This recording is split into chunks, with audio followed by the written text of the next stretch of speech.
Michael Shermer, thanks for being here. Oh, thanks for having me. So here's the way this is going to work, because since I've researched your life and read all about you like I do every week, I realized that you're about 10,000 times smarter than me. So I'm not going to say very much. I'll just kind of mumble, and then you say some really smart shit. Don't know. And you had Neil on, and he's even smarter than me, and you did fine. So that was so confusing for me. Like, a podcast like Neil deGrasse Tyson is who Michael's referring to. Like, I can't even, as soon as I get the question out and he starts to answer, I stop listening because I'm like, I don't even know where I'm going to go now, because it's just mind blowing. He loves you. He's a good guy. Yeah, he is a good guy. He's like a... And what he does, there's some resentment of him by scientists because, he's always on TV. And they think, well, anybody could be on TV. It's like, no, actually, it's a real skill to come up with something clever to say that's funny, that's sharp, that's short, and says something intelligent about whatever the subject is. And he can do that. And that's not easy. And he did it. And now he has the wave is, he's on the wave. And nobody, I don't know that any other, unless, some 25-year-old 11 of a blonde chick is all of a sudden the next science. She might take him down, but no way. There are some of these super popular YouTubers that have gigantic numbers, huge millions, and I don't know what they do. They take pictures. There's this one woman that takes a picture of her ass every day or something and posts it, and she has like 60 million followers. Her ass, yeah. So YouTube girl. That's the contrast with Neil, I guess. Yeah, but that's what that's the era that we live in now, where, before we started recording here, we were talking about Joe Rogan, and I watched your show with him, and, that's the beauty of that show or this show or YouTube. We are the content creators. We are the broadcast. Yep. We are the producers. We're all of those things. And, I was just in New York City last week, and a friend of mine, Casey Neistat, he's got this huge following on YouTube, and he called me up last minute. Hey, let's go make a video. And I was like, all right, what, and I didn't even know what I was going to do. Right.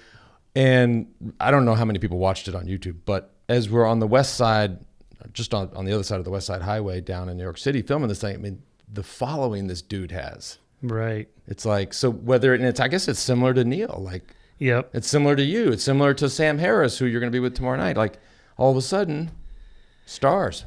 So here's a funny story.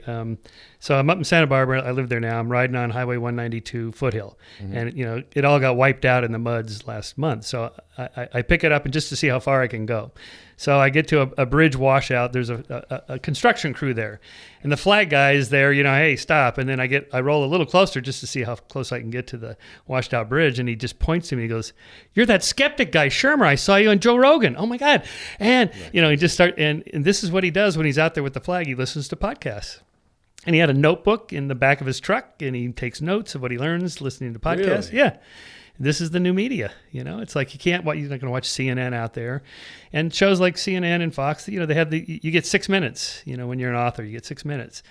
What can you say in 6 minutes? Podcast, you can talk. Well, Joe goes for 2-3 hours. Yeah. I can't, I get to like, my ADD starts tripping like after an hour. I'm like, all right, I got to go do something else. Like, I can't take it. But that's crazy that you're there in a bike kit and a helmet and glasses probably. And, yeah.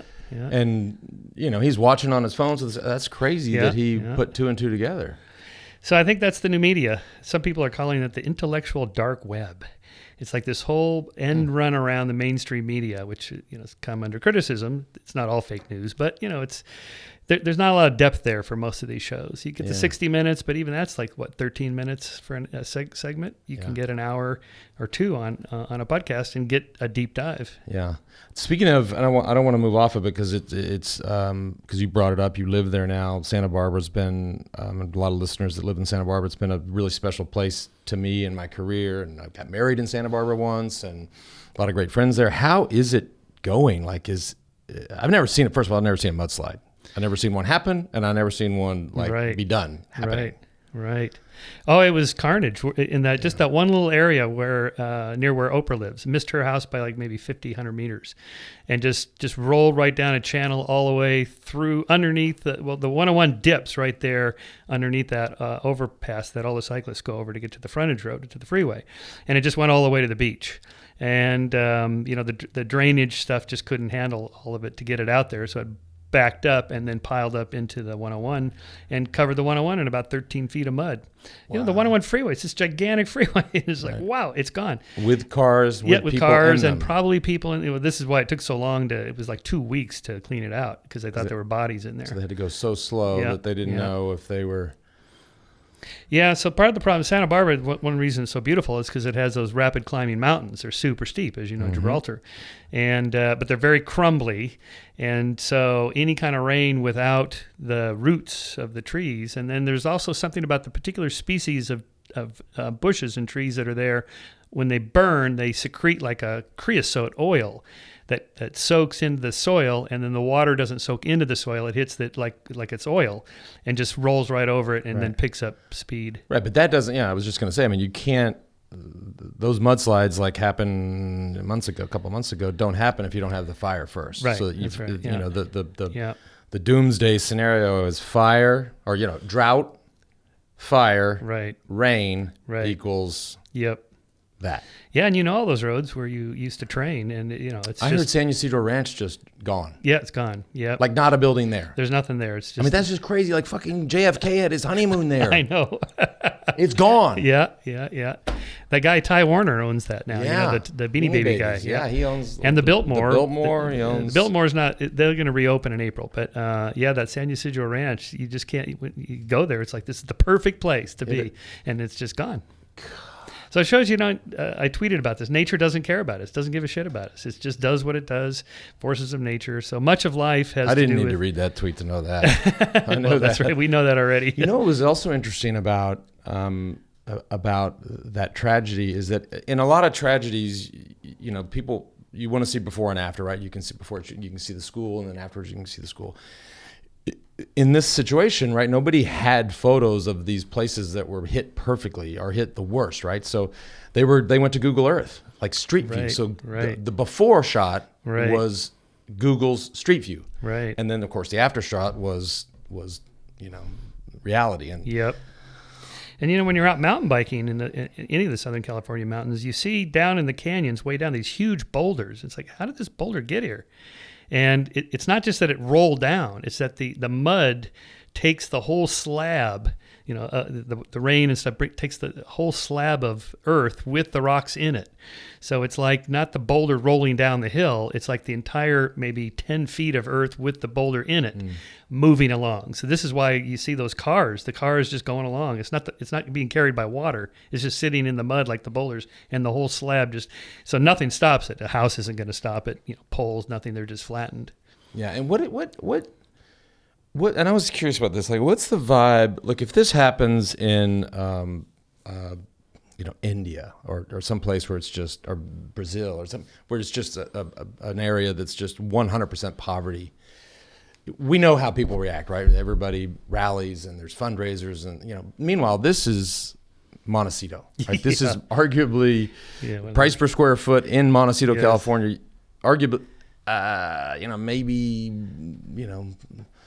Manhattan is more expensive, but how do people? I wonder. Well, insurance, hopefully, but the construction business in Santa Barbara. Then the insurance companies freak out because they're now they're looking at their hand, going, "Oh my God, we've got." Well, the people in construction, Ventura, Carpinteria, and Montecito, they're going to be busy for the next couple of years. All of them. They're talking about this is going to be great for the local economy for construction people. Anyway, I love the writing there. I always felt like we needed a couple things, right? You needed you needed to pave Gibraltar, which they did. So for the listener at home, if you've never been to Santa Barbara or want to go to a place and ride bikes in a beautiful part of the world and with hard terrain, go to Santa Barbara. I mean, Gibraltar but for the longest time, the pavement was like cobblestones. It was so bad. Yep. So they needed to repave Gibraltar, got that done. What is the road that as you go across the top of Gibraltar, bombed down? That's Painted Cave. Well, Painted Cave takes you back down to 154, the pass. But if you could, what's the road? Old San Marcos. Is that the one, Old San Marcos? Well, that then takes you back over into Santa Ynez. But there was one that goes to Reagan's old ranch. Yes, that's Refugio Canyon. So if we could pave Refugio, yes, you'd start to have these loops. And then if you could pave the backside down to Santa Ynez, I mean, you have the makings of The perfect cycling. The perfect. Yeah, that road up to Reagan's old ranch. The ranch is still there. Yeah. Nancy sold it to the Young Americans Foundation for $1. And all they have to do is just keep it going. So apparently you can take tours and stuff like that. But the ride up there is, the ride up is hard enough. The ride down is even worse because the pavement is so bad. It's really, it's almost a mountain bike descent. Right. You know? Yeah, we did that once. It's one of those ones you do once. You're like, no, I'm good. Yeah. I don't ever need to do that again. Your hands are cramped up, Yeah. arms are shot. Yeah.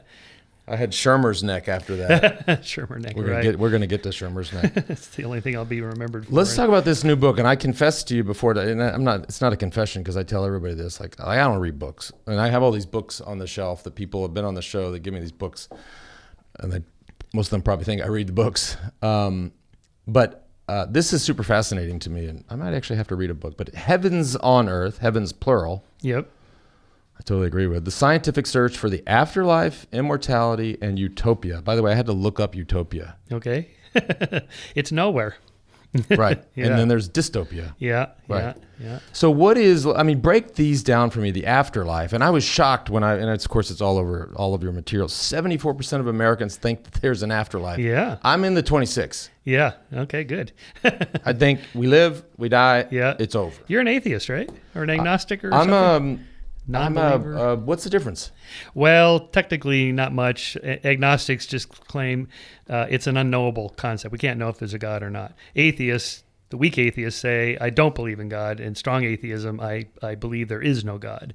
So slight difference in terms of whether it's a positive statement, I'm sure there's no God, versus I just don't believe in a God. Then, by the way, there's apatheism, which is I don't give a shit if there's a God or not. They're apathetic about it. I might be there. Yeah, okay, yeah. But yeah. I'm not, you're right. I don't walk around and say, I'm an atheist or I'm Right. an agnostic or I'm an apathetic or whatever. Yeah. I just say I'm just not religious. And Yeah, that's right. And most people say that. Like on the dating sites, they have the box, spiritual but not religious. Yeah. This is the fastest growing religious group in America. So-called religious group is the nuns, the people that tick the box for no religious affiliation. That's 24% of everybody, 33% of millennials. They have no belief in God. Now, they're not necessarily atheists or whatever. They might be Buddhists or Western type Buddhists or followers of Deepak Chopra or something like this, that consciousness continues on after the death of the body, something like that. But they don't believe in any kind of anthropomorphic God, a God that cares about us and it pays final judgment in the next life and all that stuff. Yeah. I know. So that's it's a pretty positive sign for in terms of secular government and keeping religion out of politics. That's a good thing. Well, it's clearly out of politics now. I mean, you cannot tell me that Donald Trump is religious. I have a hard time believing. There's no way. There's no way. But the white evangelicals came out in droves for him, and because they're older, for other reasons. They vote. Yes, that's right. It was a proxy for something else. But they vote more than millennials do, unfortunately. And it's so funny. Like, it's such a hot, like, you asked me that. Like, you just hit me with it, right? It's my podcast. You're asking me questions. This is cool. It's so, like, I caught myself. I was like, oh, shit. Because the listener, probably 75% of these people listening are spiritual, are religious. And when you react that way, like, no, I don't believe in God. I'm not religious. Like, people get pretty upset with that. They can sometimes. I think of it this way, that I don't believe in God. I don't care what you believe, as long as you're not doing something that harms other people, or like corrupting politics with, the religious right, I think was problematic. Teaching creationism in school, because that's a pseudoscience, not good. Flying planes into buildings in the name of religion, not good. Not good. But like most of the Mormons I know are super nice people. They do, manning the soup kitchens in LA, the churches that do that, that's all good. So it's only really the concern of to what extent a belief leads to some bad behavior. Yeah, and I think that structure, what I always get to this is like, look, if somebody said to me, okay, so there should be no churches, there should be no religions. I'm like, no. I actually think that's amazing, because people are fucking crazy. And so if they don't have some experience weekly or bi-weekly where it keeps them in check, we're in trouble. Right. So we're a social primate species. We have to be with other people. We like being with other people. So any kind of social organization does this. So religions, they've had a head start on this. But there are lots of different ways people gather and kind of reinforce each other and their beliefs and political beliefs or ideologies, or a cycling group, like we go group rides. You have friends, and it's sort of a collective social thing, and we talk about things. And there's a lot, bowling leagues. It's kind of the metaphor that sociologists use. So there's nothing special, supernatural about religion in terms of like, why is it religious people live longer? They have healthier lives. There's nothing mystical because God is rewarding them. It's that religious people have a social community that says, Lance, don't eat the extra cheesecake. Don't forget to take your vitamins. Get that thing checked. Don't drink alcohol. Don't drink too much. Right. Sleep more. Right. So it kind of reinforces healthy behavior, which is fine. And Mormons do that. And Mormons also have a pretty serious Social Security system for their own kind. They tithe 10%, right. And they're serious about it. I mean, they do capital gains, 10%. You sell your house and you make X amount of money. The church wants 10% of that. And I'm so glad you brought up the Mormons, because I didn't know that. I thought this is crazy, and you said it on Joe Rogan, so you can say it again. But I didn't realize that religion was started by a 14-year-old kid. Right. So Joseph Smith, yeah, it's an incredible story. That is incredible. And he gathered this following, and then, he had this revelation from God where he's going to translate these golden tablets from reformed hieroglyphics into English by putting his face in this hat with these magic stones, which sounds super crazy. But at the time, there was this kind of goofy spiritual movement that was a lot of people doing this sort of thing, hearing voices, speaking in tongues, that kind of sort of radical evangelical movement that, fueled a lot of people to move toward that. And then, then some bad things happened. This was in Palmyra, New York. And so there was some shady business stuff. So he moved to Missouri. And then there was some more shady stuff that got him in trouble, and he was killed. And so usually the death of the cult leader is the death of the religion that it could become. But unless a strong person takes over and starts anew, which is what happened with Scientology, for example. When L. Ron Hubbard died, then this David Miscavige took over and drove it to be a bigger organization. In the case of Mormons, it was Brigham Young, and he took him to Utah. Basically, there was nothing there, and no one could bother them. And so one of my favorite books is John Krakauer's book, Under the Banner of Heaven. John Krakauer is the guy that wrote Into the Wild and Into Thin Air. Great writer. Great. So he starts this story for the Atlantic, I think it was, just on this polygamous murder in southern Utah. And that got him into the whole polygamous story, and how he has this funny section in there where Joseph Smith gets basically he's having an affair with some woman down the street. He's married. So he gets a revelation from God. He has to go home and tell his wife, Emma, honey, I've been talking to God, and he says that I have to marry this other woman. And my friends were all there, and they heard it too. And of course, she's not happy to hear this, as you can imagine. So he gets this is how they get to the multiple part. That's right. And he's not saying I'm leaving you to marry her. No. Yeah. And his wife says, well, in that case, I'm going to have an extra husband. He goes, no, we were talking to God about this. He was really clear. It's just for the guys only. It's just such a dude kind of thing. It's like, come on, really?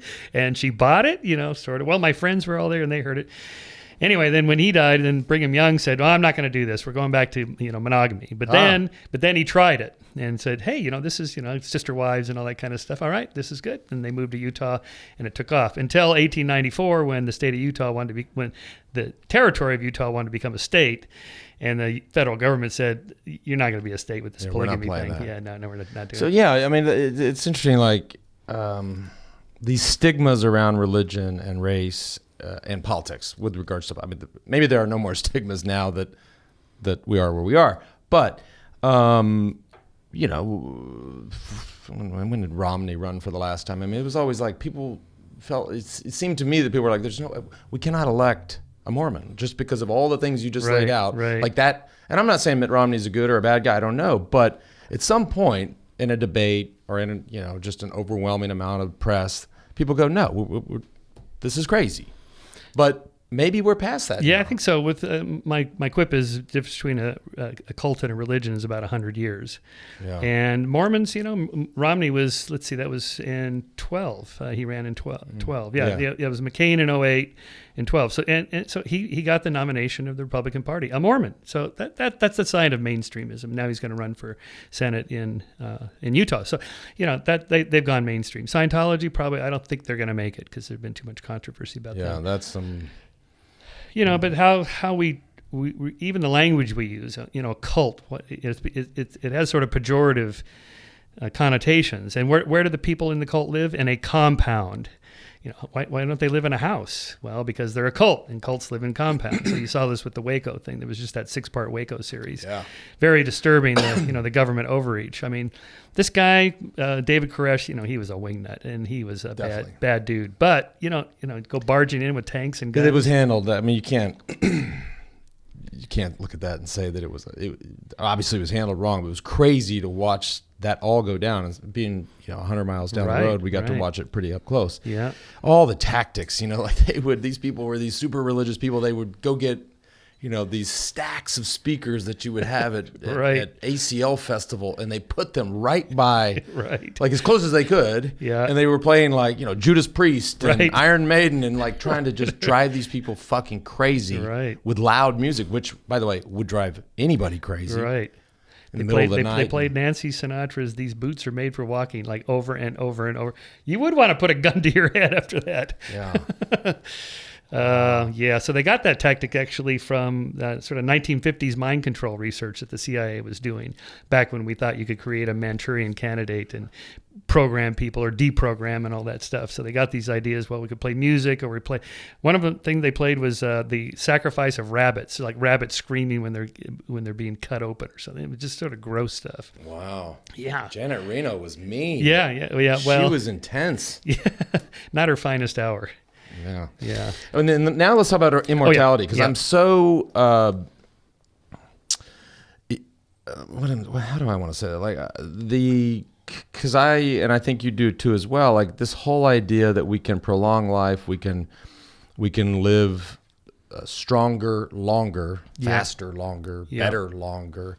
There's all of the and I've sort of shifted from riding a lot and running a lot to spending more time in the gym and just doing more power stuff. So in that space, in that world, there's a lot of that. Like there's a lot of this quote unquote biohacking. Yeah. There's diets, there's supplements, there's light therapy. It's endless, right? Yes. Most of it's bullshit. It really is mostly just pseudoscience. I didn't want to do it anyways. Some of it, diet and nutrition obviously has to matter somehow, but on one hand, I watch your podcast with Esseltine. It's like, okay, this guy makes perfect sense. I'm going right down this. And then Joe Rogan has on the meat lady, the big fat surprise that meat is perfectly good, animal fat is good, whole milk, whole yogurt. This is the way to go. I'm like, so when I walk into the Starbucks in the morning, I get my coffee. Do I get the oatmeal or do I get the egg sandwich? And I don't really know. I get the egg sandwich. You do? I get that fancy, like snooty version of a sausage McMuffin with egg. Right. I get the Starbucks version of that. Yeah. Twice with a side of the with the low fat coffee cake. Okay. Look at that. Yeah. It's not the fat, apparently it's the sugar, but anyway, so sort of scaling up from life extension, radical life extension, all the way up to cryonics and mind uploading. So let's just go through some of those real quick. Now, the transhumanists and the life extensionists, they want to get more and more of us up to the upper wall. Okay, so the first myth I debunk in here is that people today live twice as long as people lived centuries ago. Okay, This is not true. People lived in their 80s and 90s and 100s centuries ago, just not very many of them. So more and more of us are getting up to the upper ceiling. But our average is... The average is climbing, right? So now it's about 80. It used to be 40, but it isn't like everybody dropped dead at 40, centuries ago. Some people, once you make it out of childhood, the chances then double. You're going to make it to 60. And if you make it to 40, you're going to more likely make it to 80 and so on. All the things that could take you out. All that's the result of public health measures, modern medicine, vaccinations, things like that. What these guys want to do is reprogram the cells, because what happens in your 80s, late 80s and early 90s is everything starts to deteriorate and cells start to be unable to continue duplicating. So there's this thing called the Hayflick Limit, which is the number of times a cell can divide before it dies, 50, 60 times or so. And not like little children, I have a 2-year-old now, and when he gets a little cut or something, you can practically watch it heal. It's incredible how healthy.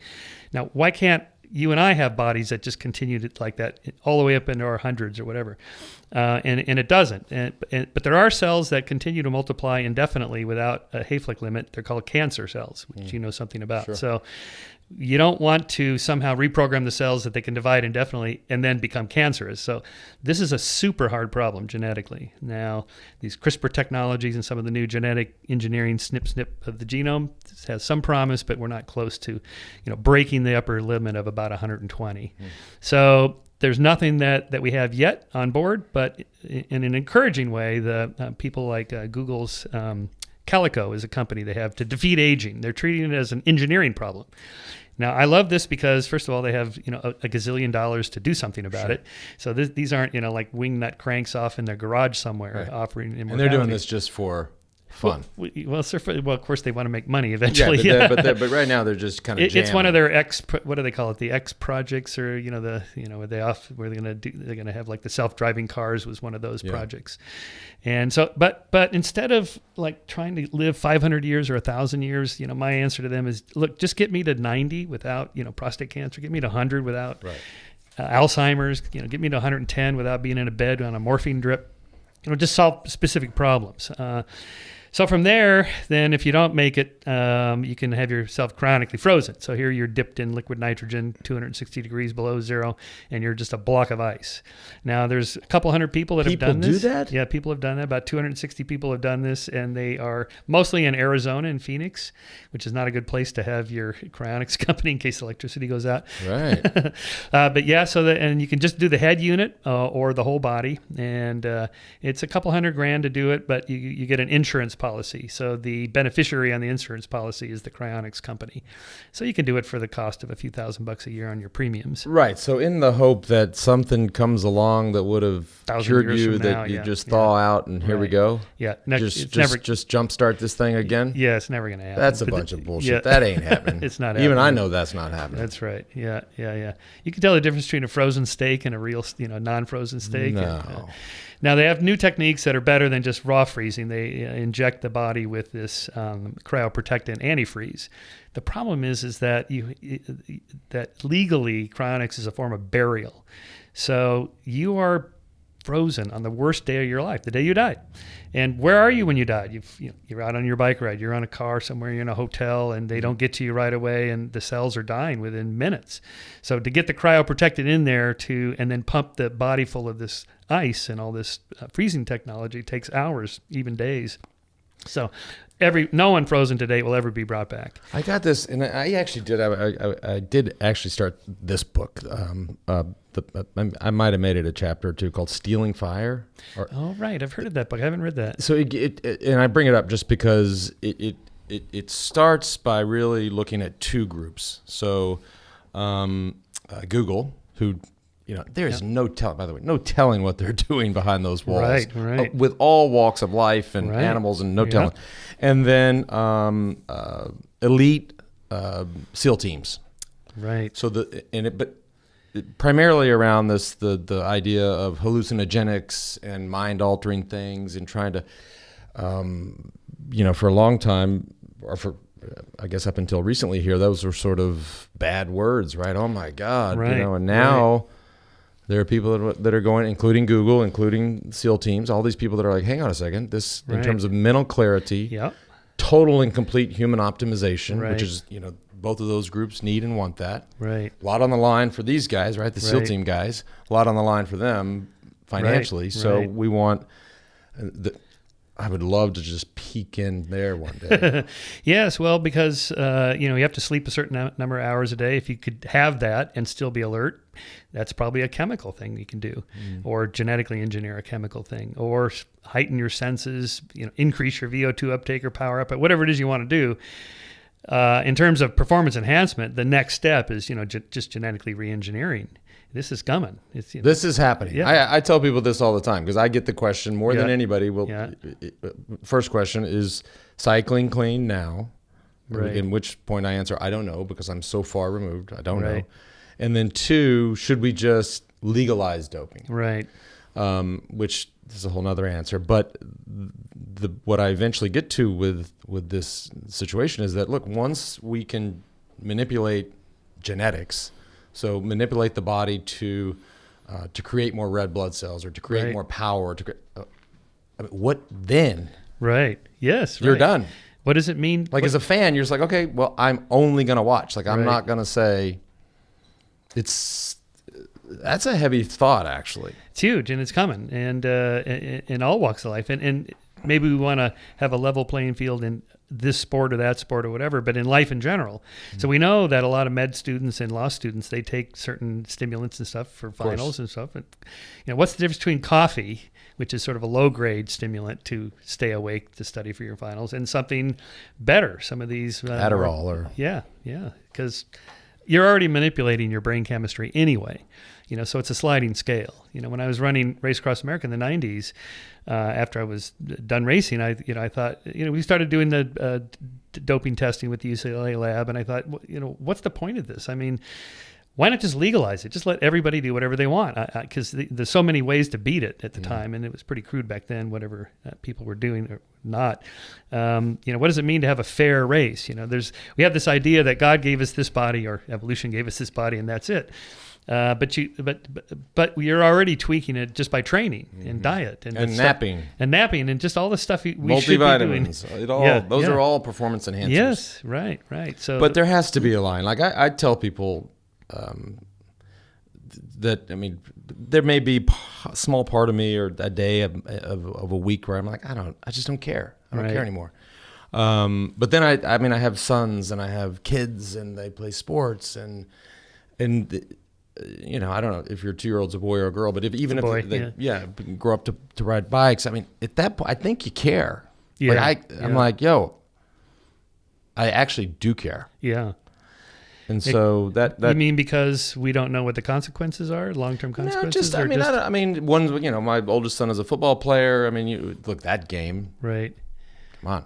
That's a tough game. That's a tough game, and it's a power game, and it's a speed game, and there's impact, and just for the obvious reasons that are in the press every minute of every day, you care. I care about that. Right. And my little guy's 8, so I don't know if what he's going to be, a swimmer, a cyclist, a football player, but I care about that. Yeah. Yeah, it's a hard problem because the moment you say, okay, this is what we consider to be a level playing field. These are the levels. Mm-hmm. Okay, but some people are born with a little bit more or less, so that's our natural. Yeah, but some people train harder. And they're born with a drive higher than other people's drives. These are psychological states that are measurable. Your need of achievement, how much when you get up in the morning and you feel the need to get up and get out and start pounding out your workout. Not everybody feels that way. Some people feel, I just don't feel like I want to work out that hard. And that's a genetic thing. That's a, sort of, and you can try to train for that. Yeah. You work harder. You're more motivated. You are a cheater. Yeah. So this whole idea of a fair society and how did some people become successful? Now the conservative model is that what's called the just world theory that the poor are poor because they just don't work hard enough. They're just not motivated, and that's too bad for them. And I'm successful because I work hard. Yeah. Well, this is what Obama meant when he gave that speech. He famously said, you didn't build that company, or you didn't earn that, and he got picked on by the conservatives. But what he meant is, somewhere along the line, you met a teacher just by chance. You went to this school instead of that school, and this person motivated you. You didn't choose that.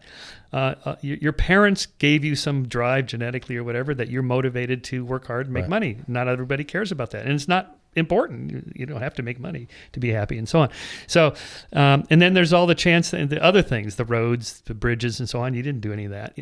That's what he meant, and I thought it was unfair that he got picked on because not everybody has the same drive. So if we're going to level the playing field, what about some people are more motivated to train harder than others? Well, that's just the way it is. Yeah, they don't. Then it all gets, and the press gets in, and then it gets, look at my life. I know this. I know what happened. I know how I felt. I know how my competitors, my teammates felt, and what happened. And then it all just gets twisted. So a lot of us in the sport of cycling. I've been in sports since '79. I was 8. You were 8 years old. Okay. I had a bike. And, people were doping back then. We all knew it. Everyone talked about it. It was just sort of the way. But the idea, the sense that we all had was, well, if everybody's doing it and everyone knows what everybody does more or less, and there's kind of a level playing field anyway. So our sense is that, just on the way over here, just before I got here, I looked up all the people that are on the podium with you, and everyone but one has been implicated in doping scandals. So it's too much to say everybody in the tour doped, but come on, most of them. Yeah. And so why is that not a level playing field. Now, okay, I understand if you set it at 50, then they're going to go to 51. When you set it at 51, they're going to go to 52 hematocrit level, say. But why are some people punished more than others? These are extra sporting questions. Yeah, and I'm the worst person to understand. to respond to that. I understand, but my feeling is that even if there were no drugs in the sport, the same people would be at the top. Merckx and you so on. Just drive, natural gifts, diet, whatever everybody did. Great teams, great directors. Yeah. And this is why I think none of the people that finish below you have claimed the spot, right? Because they know, right? Come on. But that's look again. The only I can't even touch this one. But the only thing I will wade in on a little bit is that is a shame, right? One of the most iconic, if not the most iconic, annual sporting event in the world, warts and all, it doesn't have a winner. Like how can you? Right. It has to have a winner. When somebody gives back, and this even extends to the International Olympic Committee, because they insisted that I hand back a bronze medal that I had from 2000. I was like, no problem. The third place medal you can have. But when any other sport, athlete, controversy, situation gives back the medal, it goes to somebody else every time. Right. And in the case of the IOC and that medal from Sydney, and in the case of those tours, they just left them empty. And you're a smart person. You're a historian. You've looked at the last 1,000 years, and you're looking at the next 1,000. Like over time, people are just going to go, wait a minute, how's that possible? Right. To me, it feels like there has to be a name there. Right. Well, not necessarily, I guess. No. The problem is what we don't know, what isn't seen, is the people who didn't do it or chose not to do it, and they just left the sport or whatever. We'll never know. Well, those are few and far. I mean, those are the Scott Merciers of the world, right? Who just said no, I'm not playing. Right. And Scott's become a really, really dear friend of mine. I'd say this to his face. Scott Mercier had, a graduate degree from Cal Berkeley. Really? Yeah. Oh. So he's like, okay, I'll go back and be an investment banker. Okay, right. Yes, right. He had options. And make more money and do better and Right. If you're from Plano East, right, and you're like, all right, here's my whole card. Like that was what, right. Or from Slovakia or, Colombia, whatever. You're going to work in the coal mines. You're like, as an alternative. I didn't go to Cal Berkeley. Right. So the way an experimental psychologist or social scientist thinks about it is a rational choice actor. People are rational choice actors. We're making choices based on the matrix of incentives. And so what's the rational thing to do? Well, if everybody's doing the 1%, 2%, 5%, 10%, whatever it is that they're taking, and if you don't take it, it's not that you're not going to win, it's that you probably can't even compete really. Maybe you're last or whatever. But, if you want to have a successful life, it's like, okay, so you reach this choice. Okay, I do it, or I go back to, if you go back to Cal Berkeley or whatever, no problem. You have choices, good choices. But if you don't have rational alternatives, most athletes say they would do it. If there was surveys done, I remember back in the 80s of Olympic athletes, if you took this and you could win a gold medal, but you knew you're going to drop dead at 40, would you do it? Yeah, do it. I remember hearing or reading those surveys, and I'm thinking, I think the question was and it was of course right on the eve of an Olympic Games, if you're guaranteed to win a gold medal, but you would have to take X, Y, and Z, and equals you would die in 5 years. Like the number to me was like crazy high. I'm like, who does that? Yeah. Like I would have been like, no, fuck that. I'll go. Right. 5 years isn't long enough. 50 or 20. I don't know what the number is, but who says that? There's a lot of people that have told Elon Musk they'll go to Mars on a one-way trip, and if they die, they don't care. So, who knows? People are willing to... That's power. Yeah, that's power, right. Yeah. So, not only am I rich, I have people like just signing up to just maybe not come back. Right. What a stud. And take a Tesla to space. See, we got our flying cars. They talked about flying cars in the 50s. We got them. There's one in orbit now. And we are going to have flying cars I think in a decade. I think we'll have I think we'll have drones. Yeah, drones. Yeah. That move humans, not packages, Yes, not right. cameras. Maybe that's a challenge.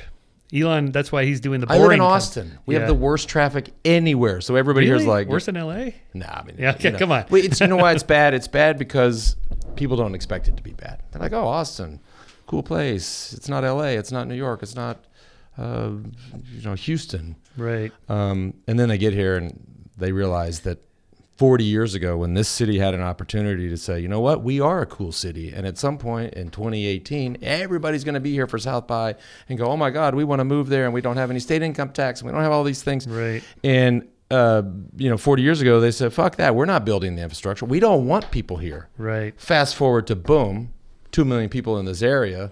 Right. Without an east-west corridor, Right. without a ring, Right. without light rail that is much to speak of, without a Right. and boom. Yep. And now it's too late. Right. Well, Elon wants to go underground because the flying car thing is probably too expensive. So you With just a Hyperloop. The Hyperloop, and also just tunneling all around LA.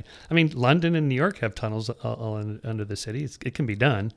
It's just LA is so big. God, it's so expensive. Imagine the price on that kind of work is tremendous. Yeah. So this is one of the things that drives people back to my book, to the idea that you can upload the mind and we can live forever. If we can do all these things, self-driving cars and go to the moon, go to Mars, and all this stuff's going to happen, why can't we live forever? And so, but the problems are much, much worse, much harder than any of these others in terms of like copying the connectome. The connectome is the analog to your genome. It's a copy of every memory you have in your head. And then we're going to upload that into the cloud or into your computer. And then, when your body dies, we have a copy of you. And let's say every thought I've ever had. Well, this is the idea. Yeah.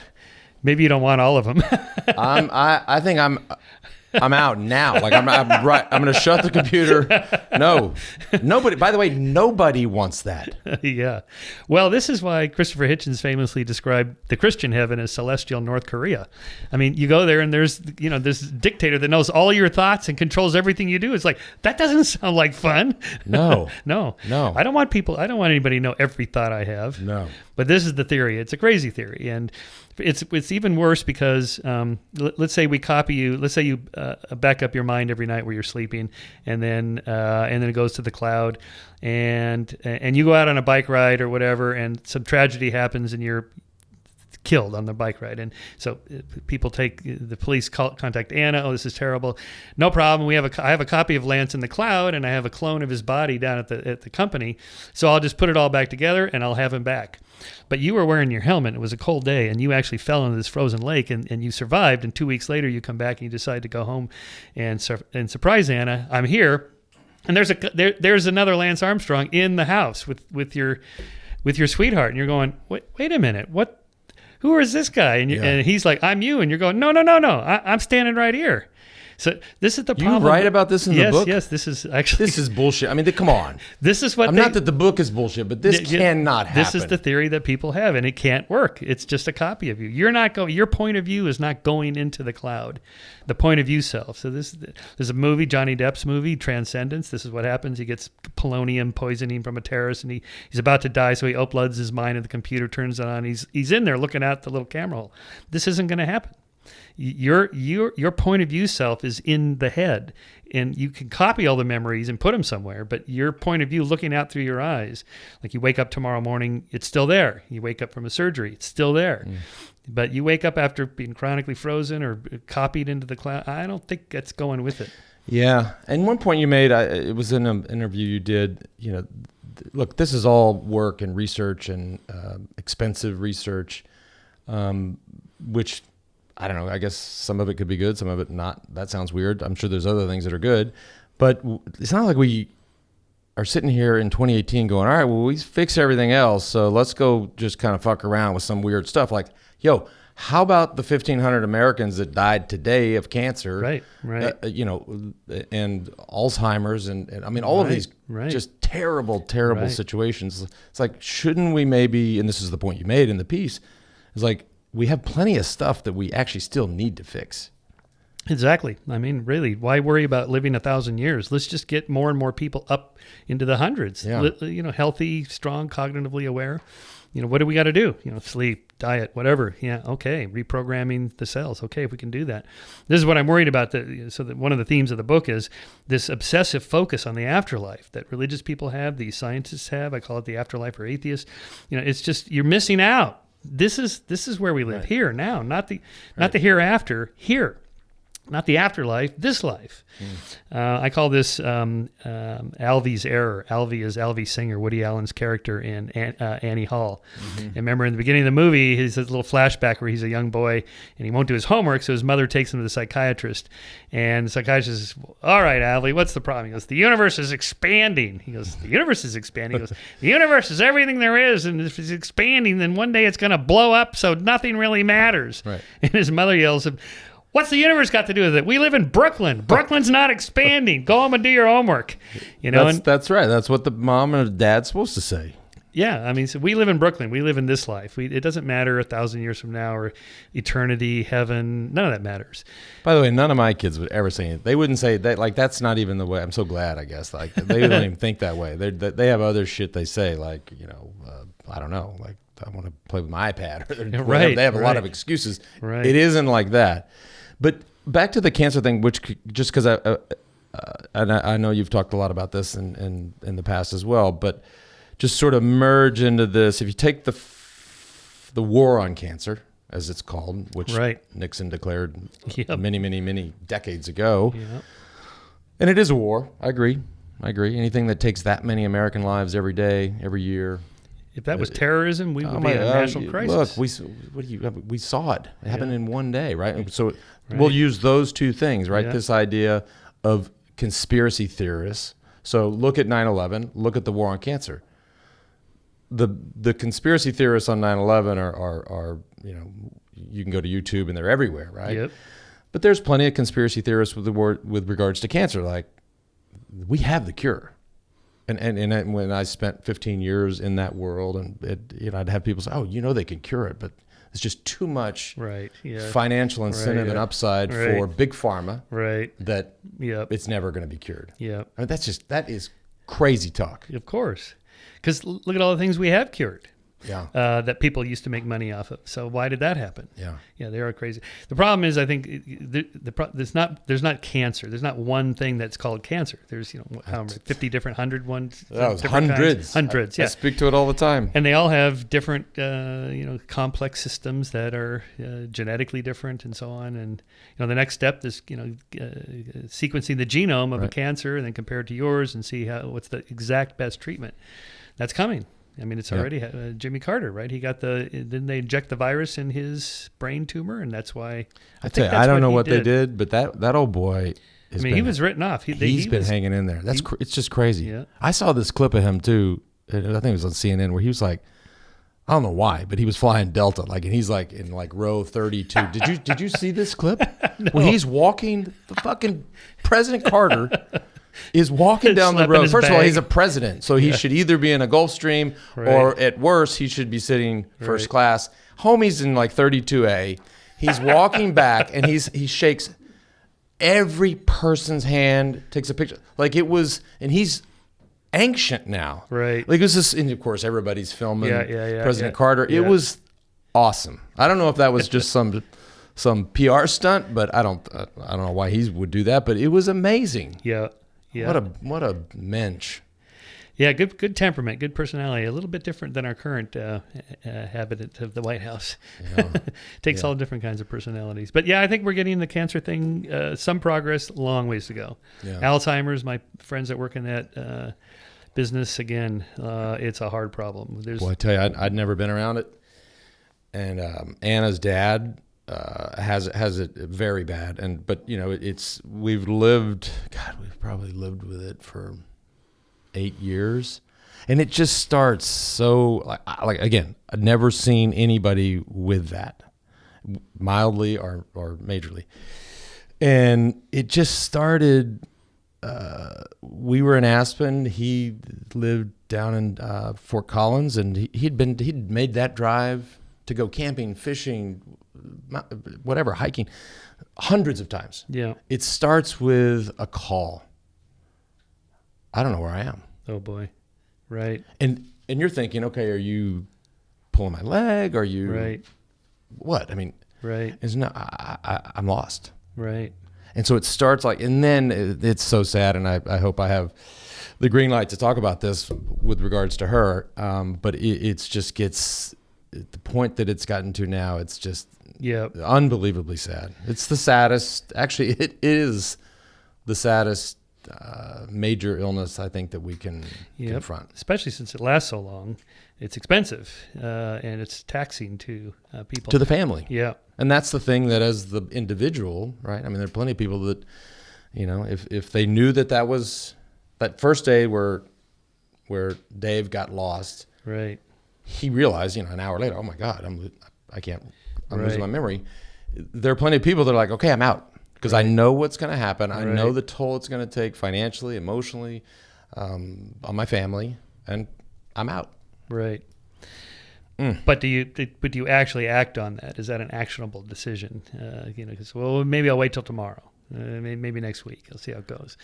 Because that's what people do. Yeah, and at some point you don't even know you have it anymore. Yeah. And my friend Rudy Tanzi from Harvard Medical, he's the guy that sequenced the genome of Alzheimer's and found how these plaques and tangles surround the neurons and they start to kill them. And so your memories are disappearing because the brain is shrinking.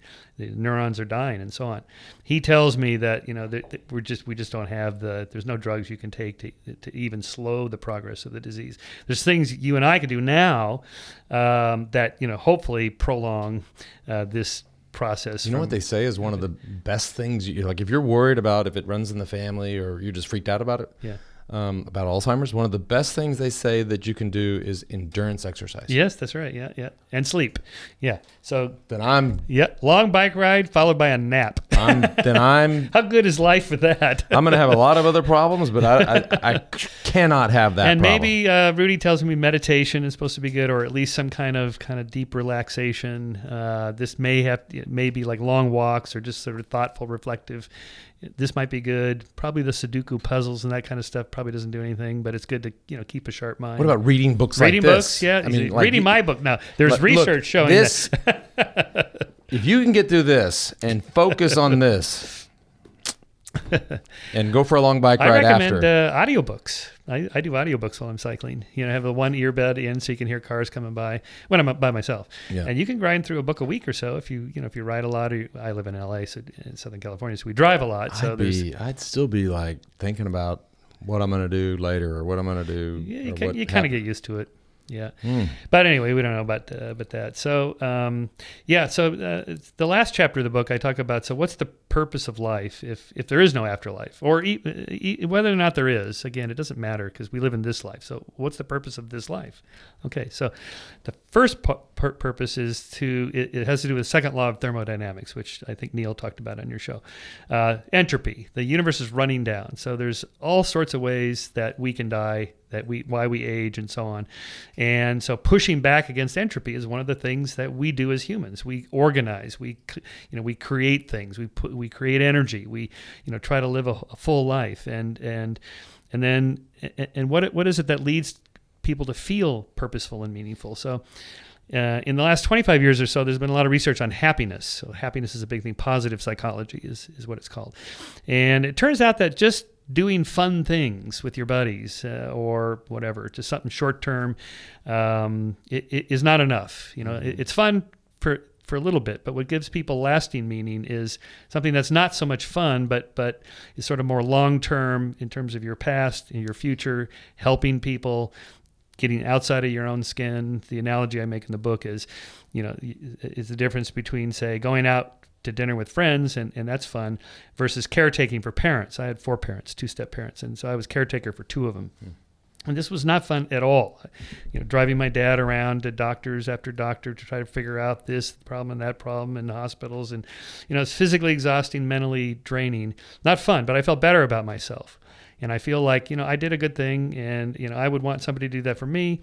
And, just sort of carrying on forward into the future feels good. Or, if you're Elon Musk, we're going to colonize Mars, that sort of feels like one of those big, hard projects. So doing hard things that are not fun, or just take our favorite sport, cycling, when you're out riding hard, it's not fun. You're like out here, I'm having so much fun climbing Gibraltar, whatever. It's like, This is suffering, suffer fest. Work.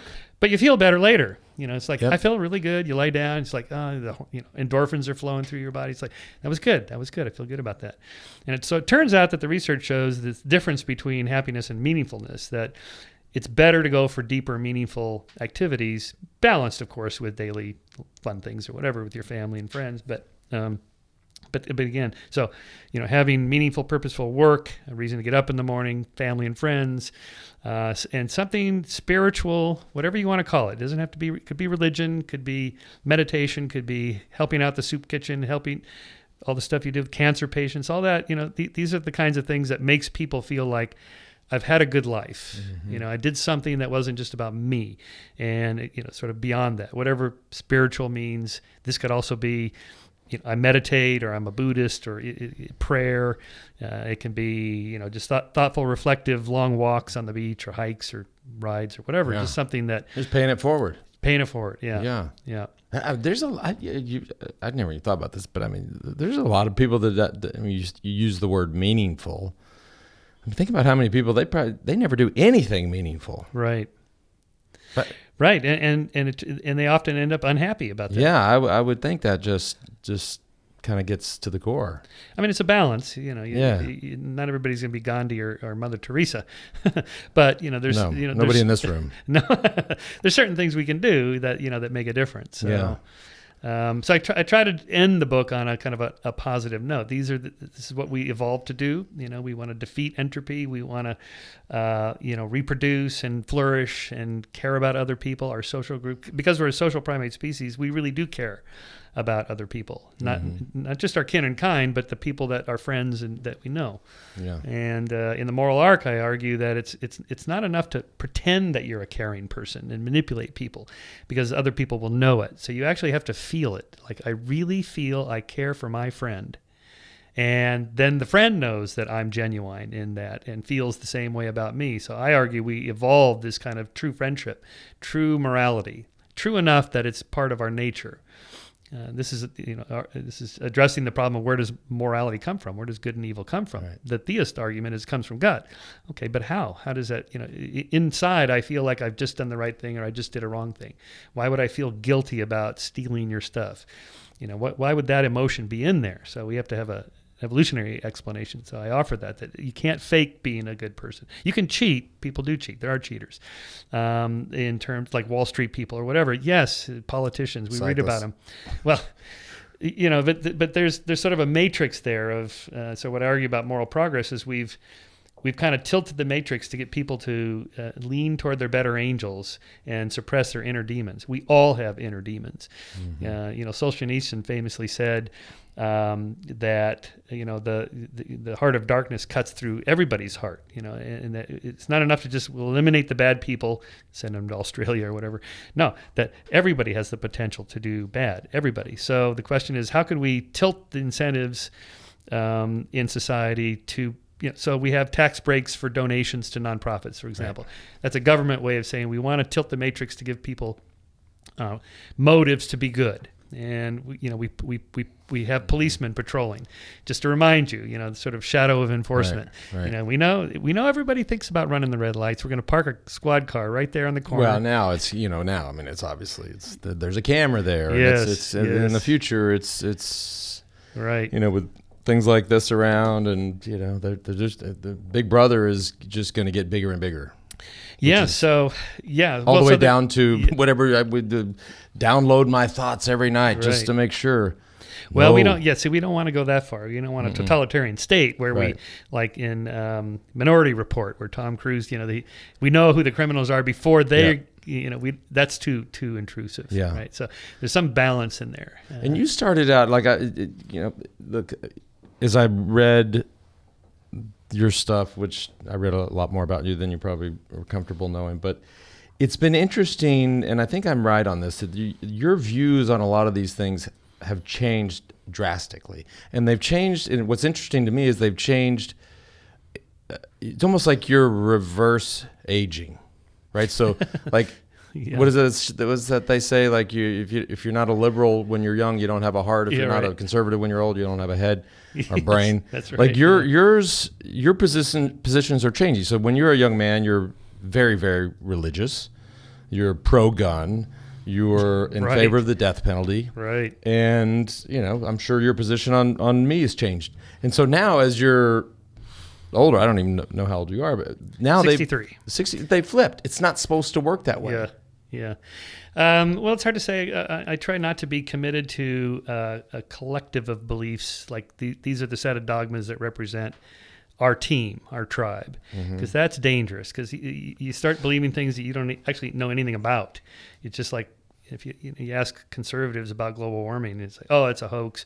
Do they know anything about it? No. It's just that's what our team believes. It's cyclical, they'll tell you. Yes, that's right. It's sunspots. Okay, it's none of those. Anyway, so I try to be more of a issues person. Like, okay, I was always against gun control because I was a libertarian, and the libertarian team says we're freedom guys. Have all the guns and pot and anything you want to do. Keep the government out of my life. Okay, that's me. And then but then as I look at the issues, like, okay, maybe this is not such a good. Maybe we need some gun controls, and same thing with some other issues. I'm still waffling on abortion. I'm pro-choice because I'm in favor of women's rights. But still, when I watch people like Ben Shapiro make arguments for pro-life, that you're killing a fetus. This is an actual potential human, and you're killing it. It's like, yeah, okay, that's true. That's a good argument. So we have conflicting rights: the rights of the infant or the fetus, the rights of the woman. To me, I still want to side on the favor of the adult woman, her rights versus the fetus, if this choice has to be made. Okay. Anyway, but I try to think through each one. Like, okay, what do we know? What do we know about this? And it turns out a lot of these things, I knew nothing about it. It was like, well, I just kind of went along because that's what libertarians believe or whatever. So I quit calling myself a libertarian. Maybe I'm a classical liberal, sort of socially liberal, fiscally conservative in some respect. I don't, it's the problem with labels is that people have a whole set of things in their head about what that means. Oh, you're a feminist. Oh, I know what that means. Wait a minute. I'm not sure. I believe what you think I believe. Yeah. You know what I read? It was in the paper this morning, and I barely squeaked out of Plano East Senior High, so this makes no sense to me, right? I read that they now confirmed that the temperature of the North Pole or the South Pole is now above freezing. Oh, I didn't see that story. Okay. This was in the Austin paper today. Wow. And so I'm thinking, okay, well then here comes the water. Like, if it's not freezing, right, for the first time ever, like that's a scary. Watch. Well, maybe I've dreamed it and I'm making it up. No, that may be true, but it may just be one day of the year or something. The average is going up slightly, so you get these cycles up and down. But it's like it's like a climbing sawtooth. The blade overall is going up, so there could be cooler days, warmer days. So the overall average is tilting up. And does this end up with places like Miami and New York City? I mean, just crazy to think that they're, Not anytime soon. And we don't know. I mean, the sea level is rising, but it's just millimeters. It would be like a century or two. Plenty of time to move. Not that there's better solutions. Right. I call it the Elon Musk technique. Just better technology. Let's just pour, a startup company, venture capital money into companies that, like, for example, one of them is these buildings made of concrete that absorbs carbon dioxide out of the atmosphere. Okay, that's cool. And there's people that invest in that. And there's like 1,000 projects like that. That you can make money doing it because that's what drives capitalism, and capitalism can drive change faster than government laws can drive change. So if we can do that, then try to do that. And I think so. I'm not a global warming skeptic at all, but I think that it's real and human cause, but that we can solve the problem. One of the things we do best as a species is we solve problems. Yeah. We've been doing this for centuries, and just look at the change we've witnessed just in our lifetime. And this will continue. Computers, for example, or cars. This will continue. So you're bullish on us humans solving that problem with regards to global warming, and maybe not so bullish, just as an example, on us humans solving an issue like or an epidemic like cancer, right? I mean, it's I think the cancer problem is actually harder than the climate. I don't like climate is just a handful of variables. Like I'm just going to say this. It's not going to sound very good to anybody that's associated with the disease or has it, or your mom or dad. But like for years we peddled this idea of like we are going to cure cancer, and I don't know. I think there's something to, like, I don't think I could say that again. Right. I think you just have to be more realistic and honest about the actual issue at hand, or the fight. And so, but there have been some cancers we pretty much can cure now, right? Testicular cancer. Yeah. And it's been, God, I don't know, 21 or 22 years. Right. 22. Right. So I think the progress is just much harder. Again, with climate, you just have a handful of variables that you have to tweak. With cancer, it's 1,000 variables or whatever. Yeah. It depends, which one. So, I'm bullish on that. The other things I'm pretty positive about is just the moral progress we've made. That the way we treat people, and just lifespan has increased, but the number of working hours you have to work, like to have light, it's just plummeted over the last 2 centuries. The amount of energy you have to put into your life to have a home and 3 meals a day to support your family has gone way down. We have more leisure time than ever before, and educational. Almost everybody is literate now. It used to be 10% of the world's population was literate, 90% illiterate 2 centuries ago. Now it's reversed. It's 90-10. Poverty, according to the Gates Foundation, Bill Gates just issued his annual letter. He said poverty will be extinct by 2030. Gone. The UN's definition of $1.90 a day or less, there'll be no one on the planet making less than that. This is huge. This is great. But yet all you hear from the pundits is things are bad and getting worse. When in fact they're good and getting better, but not perfect. The problem, but they don't write those. Nobody writes that story. I know, because it's not a fun story. And there's no camera crews waiting in some country where no war is broken out. Here we are another day in wherever, Rutania, and there's no war here. Okay, go to Syria where the people are dying. Okay, so you watch this on the news, it's like things are terrible. Right. And they're like, fingers crossed for the hurricane. That's right, or a school shooting. I mean, no one sends a camera crew to a school where it's just another day. You send the camera crews to the schools where there's a shooting, so it looks bad. No, it is bad. What is your opinion on guns? Oh, I hate them. You do? I hate guns. They scare me. You don't have guns at all? I do. Of course I don't have guns. Right. Never had a gun. Right. I have gun art. But you're a Texan. I know. And I had a guy on the other day on the show here who was a big gun guy. And I was like, they make a lot of noise and they kill people and they get hot when you fire off rounds. I mean, it's just, they freak me out. I don't, look, not to say that we should get rid of, I don't know what look, we don't need assault rifles. We don't need a background check that's just like, oh, okay. The dude's like, yeah, just write this down. You'll get the gun. Like, that's crazy. It takes 11. Anna the other day came home. I don't know where she saw it. Like, it was like 5 different countries of the steps that you have to have in order to get a gun in Japan. Yeah. Like, it is crazy. Yeah. 13 steps. 11. I think it was 11 steps. Yeah. And this isn't like show your driver's license. That's number one. Right. It is super, super difficult to get a gun. So, but look, like, if I need food, I go to the store or the restaurant. And I'm not worried about, I trust the police. I lock the door like that. I could be crazy. I'm sure people listening going, this guy's a fool if he's not protecting his family. I just don't, I'm not down with that. The problem is that there's a cost risk to you protecting your family with a gun. And because we know from studies that if you have a gun in the house, you're 11 times more likely to have a suicide, an accidental shooting. So your kids get the guns, your kids' friends find the gun, depressed relative is over for the weekend and kills themselves, versus you killing the bad guy. You a good guy with a gun, killing the bad guy with a gun. Okay, look, you're the only smart guy sitting at this table.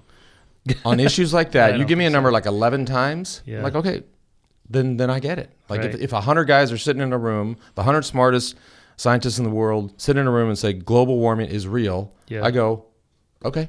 Yeah. If they all say it's real, Yeah. then it's real. Yeah. Like that's the way I roll. And But that is the way it should roll, because none of us are an expert on everything. Mm-hmm. So I'm not a climate guy either. But I know climate scientists, and I know that these are smart guys, and they're competitive with each other. So the competitive nature of science is good because they're trying to debunk each other. Like, I can advance my career if I debunk your silly theory, Right. and I publish in this journal, and then you publish in this journal, and we hash it out. And out of that emerges a consensus. Like, you know what? It's looking like, 97 of the 100 people here all agree on this.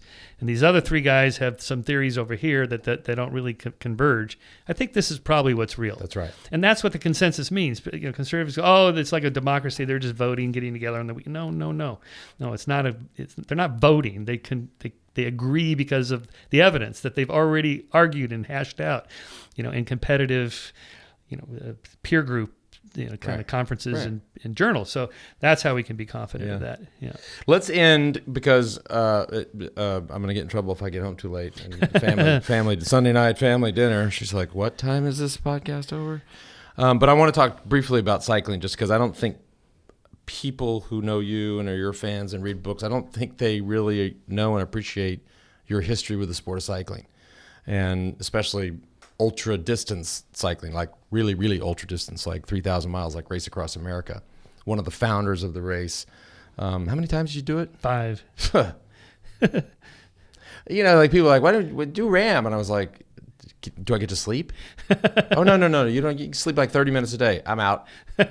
Like, Well, there's Team RAM now. You can do a 4-man team. I know, Really- but then it's like time trialing across. These guys go about. they have 2, 4, 8 person teams. So, but it's not like, okay. So, but Which, by the way, I think is a scalable model. I think that 8-person model, whether it's for corporations or charities or groups of friends, that's a scalable model. The individual, right. is It's never hard- going to get hard to big. scale. No, because solo RAM is like Everest. You're only going to get so many people that can actually do it. Mm-hmm. And in RAM, you can't have somebody haul all your equipment up for you. You actually have to pedal the bike. And so, just so the listener knows, RAM is RAAM, so that's the Race Across America.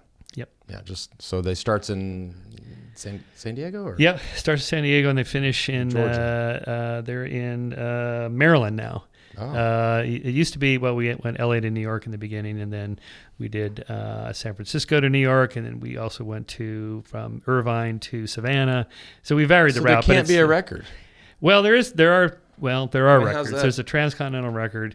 Yeah, it just depends. It's not a real record in a sense because it varies every year. Yeah. The course, even if you keep the course the same, the weather is always quite variable. Right.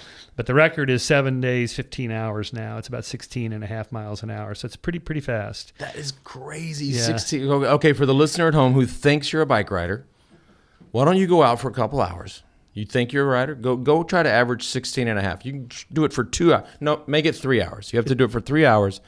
Average 16 and a half miles an hour. Yeah, by yourself, not in a pack. No, all alone. Yeah. And then we're going to do that for 7 days straight, Yeah. and you're not going to sleep. Yeah. That is actually superhuman. But Lance, you like to suffer, right? This is a good suffer fest. I do, but I've suffered. My suffer bank is I really, see. really full. Drained. Check out this quote. All right, I love this quote because this also ties into the Skeptic Society, which you started. So, and this is in reference to RAM, right? The Race Across America, which you did. You said, "I became a skeptic on Saturday." I love how you know exactly the day. Saturday, August the 6th, 1983, on the long climbing road to Loveland Pass, Colorado. After months of training under the guidance of a nutritionist with an unaccredited PhD, after years of practicing acupuncture, chiropractic, massage therapy, negative ions, Rolfing, pyramid power, fundamentalist Christianity, and a host of other weird things, with the exception of drugs, to improve his life and training, Shermer stopped rationalizing the failure of these practices. He later produced several documentary films on cycling. But so on Loveland Pass, you're just like, okay, fuck it. Yeah, that was it. This is my life. Well, I'm changing my life. Like, you literally like change your name. I'm done. Like I'm looking at the world completely differently. Yeah, well, it was just... You had to be hallucinating, because you do hallucinate Yes, during that RAM. I had an alien abduction experience from sleep deprivation, another argument for not doing sleep deprivation. Mm-hmm. It was just that, trying all these individual things. First, the problem from a scientific perspective is an N of one. It's just you. How do you know that you had a better ride or a worse ride the day after you tried X, whatever it is, mud baths, vitamins. Maybe you got more sleep. Maybe you had a good pork chop or a bad pork chop. Who knows? So I gave up on all that and said, But you can't. Yeah. Really, just for cycling, it really just comes down, you got to ride your bike a lot. And there's other things that can tweak it, but it's just putting in the miles. And the data point isn't from day to day to day. I mean, the data points. The data points have to be over the course of 2 weeks or 2 months. And so just like the temperature at the North Pole, like it's not that's not a flat line. It's you just have to say after a month of something, okay, this isn't working or this is working or interesting. And then you did all this other work. You worked with, I didn't know this until I read about you on the internet, that you were involved in the design of the original Bell V1 Pro. Yep. I had that helmet. Yeah. Yeah. I used to race in a Bell V1 Pro. Yeah. And it looked like a hard shell old leather hairnet. I was like, okay, that looks cool. That doesn't look stupid. What was the one? What was the first? Well, they had the Bell shell. They had the skid lid. Well, no, that was a different company, skid lid. Yeah, but still. Yeah. I mean, that was the competition. Looking, okay, I can do something cooler than that. Right. That's lame. Well, I had Bell as a sponsor. And so, they showed me the Bell shell. I'm like, that is the ugliest thing. No one's going to wear that. And so I brought in a leather hairnet. I said, just make something like this. So I took the Bell shell and just carve out the center thing so you have these like bars that come across. Yeah. And then so it's cooler and make it black. So, it looks like, and that's what they did. And it, took off. Have you followed all of the controversy around the parent company that owns Bell and Giro and Blackburn and Vista Outdoor? No. So they're the largest manufacturer of assault rifles in America and ammunition. The NRA support. Yes, so that's right. REI pulled out. Right. Dick's Sporting Goods, I think. Yeah. And then our shop here in Austin did as well. Yeah. Messy. Totally, because messy. Yeah, I mean the gun control thing is just out of. The problem is that there's really very little we can do because there's 350 million guns in America. The government's not going to go in and collect them from people. Mm-hmm. It's not they did in Australia. Yeah, I know, but some lunatic walked into McDonald's, killed 21 people. Next day, PM's prime minister's like, nope, okay, gone, all of them, gone, right now. Yep. That's not going to happen here. No. That is not going to happen. No, you'd have a Waco incident like every week. Okay, last thing. So this, because I saw you also did work with Spinco. Spinco, yes. Which was in Waco. Here in Waco, yes. It's in Waco, Texas, where the home of the Branch Davidians, the Baylor Bears. Bunch of George Bush's ranch. Yeah. Did you ever do the Spinco 500? Yeah, I did it twice. Did you know that I did it on a relay? No, Hold on. I knew you hadn't. I didn't think you had seen it. Step the fuck off. Okay? You're not. This is a group. It was a 4-man team, four boy team. So I'm probably 14 years old. Yeah. Oh my God! Look at this. Oh, there's film of you. This is great. Wait till you see the form on this. This is embarrassing. Let me. We can look at the smart guy. So you're clearly motor pacing. That's not legal, is it? Look at that. Oh boy. How old were you? Like 15? We were 14 or 15 years old. I forgot that they had a relay division. Mm-hmm. So it's 4 of you. Yep. So you do this one at a time. Just time trialing. Look at this. Oh God. With the old Lavi Claire jersey on. I mean, look at that. No helmet. Yeah. The old Oakley factory pilots. Yeah, those are the first ones. Kind of a baggy jersey. Yeah, got the stiff arms, hunched over like an angry statue. Can you believe that? Huh? That's great. You did the Spinco 500. Yeah. Let's see, what year would that, 86 maybe or 87? We did it in, that was probably 86. Yes, the first one was, I think, 85. I think I was 6th or 7th. John Howard won that one. John Howard won. John Howard won the year. No. A young kid won. Oh, yeah, Speaks. Steve Speaks. Yep. Yeah, or no, another young kid from Chicago won. Oh. Yeah, he ate like cans of beans. They would stop and eat beans. And it was one loop. And that was crazy. It was one loop, a 500-mile loop. Yeah. Yeah, that was my introduction to Texas. I didn't know much about Texas. I'd never really been there. It's like Waco, all right, whatever. Halfway was Comfort, Texas. That's right, Comfort, Texas. Yeah, well, Wayman Spence brought me down. He saw the first race across America. At the time, it was called Great American Bike Race, 1982. And it was filmed by ABC Wide World of Sport. So they showed it in spring of 83, and they won an Emmy Award for that. Beautifully edited with music, and Jim Lampley and Diana Nyad were the commentators and so on. And Spence saw that, and all of us had, carpal tunnel syndrome from the handlebars, saddle sores. And he was making this stuff for bed sores for medical patients, this foam stuff that you put on the bed, a gel. And he says, I could just sew that up into gloves. So he flew me down and sat there with the seamstress. I brought my crappy old gloves and said, well, here's where you need to put the pads. Yep. And then on the saddle, here's where it goes. And they did it. Yep. And he made a ton of money when he sold it to Kimberly Clark. And then sadly, he died. He got cancer. I think he had prostate cancer. That was sad. He was a good guy. Yep, he changed, helped a lot of cyclists because that was the pressure points. You know who else got rich in Waco? Besides like the home improvement people, Chipper or whatever, is, check this out. And we could talk about shit all night. This is a fascinating conversation, but Curves Gyms started in Waco. Really? Yes. Wow, they're huge now. Huge. That boy, he's just printing money. Wow. Yep. Another one that was started with Ram was spinning, Johnny G. Johnny G. He came out, his first thing was he did the Ram qualifier and he didn't finish.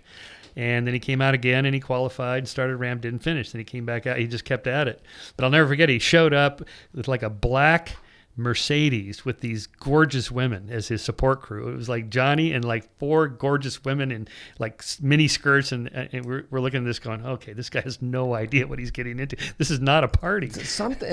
Well, 2 things. One, I cannot believe that we're still that spinning's still a thing. Like I think it's great, but I just would have, knowing our society and knowing how exercise trends come and go seemingly overnight, I cannot believe that there's still.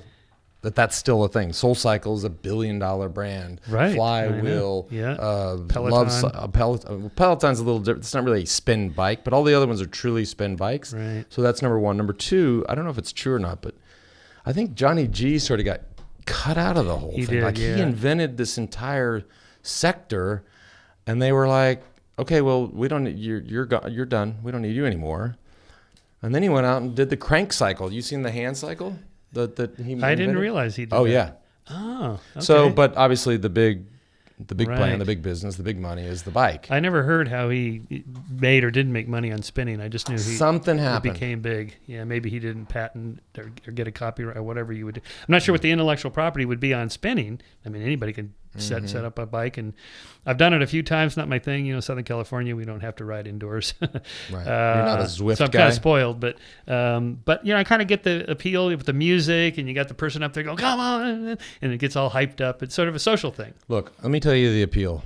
Okay, the appeal for especially for a young lady who's never ridden on the road. The appeal is you don't have to deal with cars. Yeah, you can go to one place, right. You can get it all done in an hour, and you're not going to get run over. And I got to tell you, every day that we live, like driverless cars can't get here quick enough. Like the shit that people on their phones and just cycling is getting more. I do worry about that, right? Yeah. With the texting, I almost feel like I need to get one of those little Fred mirrors so I can see.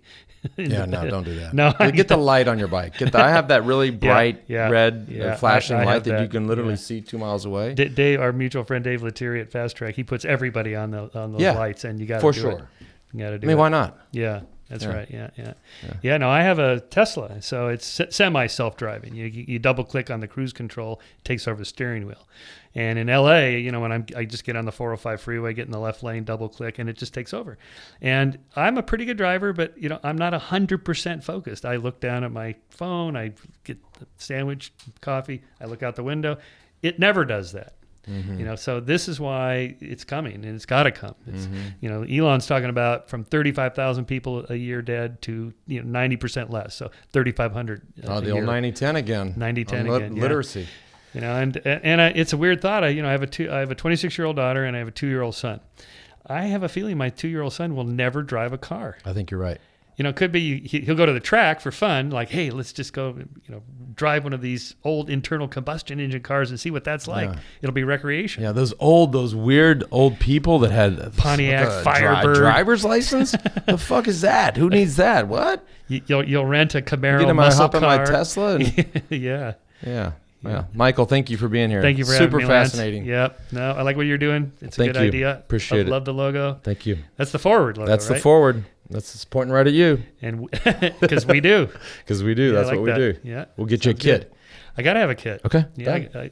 I told Lettieri I'm coming back with a We Do T-shirt or something. Well, done. Thanks, buddy. All right. That was awesome.